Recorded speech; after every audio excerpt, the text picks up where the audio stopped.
Polietilen borunun deformasiyaya uğramasıdır.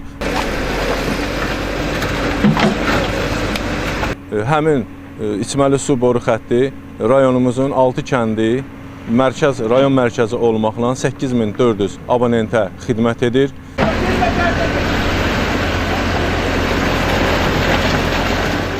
Kürdəmirdə magistral su boru xətti partlayıb, 8400 abonent susuz qalıb.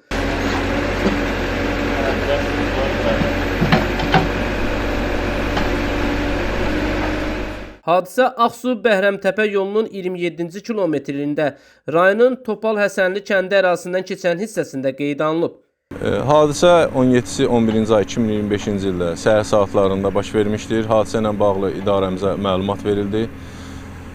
Dərhal qəza bərpa xidməti hadisə yerinə gəlmişdir. Hadisə Külüllü Kürdəmir magistral diametri 500 mm-lik olan polietilen borumuzun 27-ci kilometrliyində baş verib. Hal-hazırda gördüyünüz kimi qəza ilə bağlı işlər görülür. İdarəmizin texnikası və canlı qüvvəsi iş başındadır. Onu da qeyd edim ki, polietilen boru 500-lik borumuz 2013-cü ildə dövlət xətti ilə çəkilmişdir. Həmin içməli su boru xətti rayonumuzun 6 kəndi rayon mərkəzi olmaqla 8400 abonentə xidmət edir.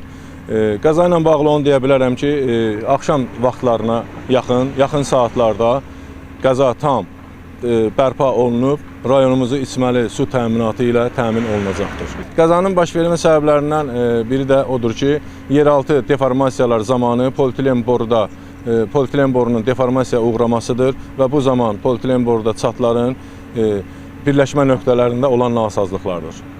Qeyd edək ki, Külüllü Kürdəmir magistral su xətti bir müddət öncə də partlamışdı və aidiyyəti qurumların əməkdaşları qəzanı aradan qaldırmışdılar. Nizam Rəsulov, Aqil Əsədov, xüsusi olaraq Dinas TV üçün.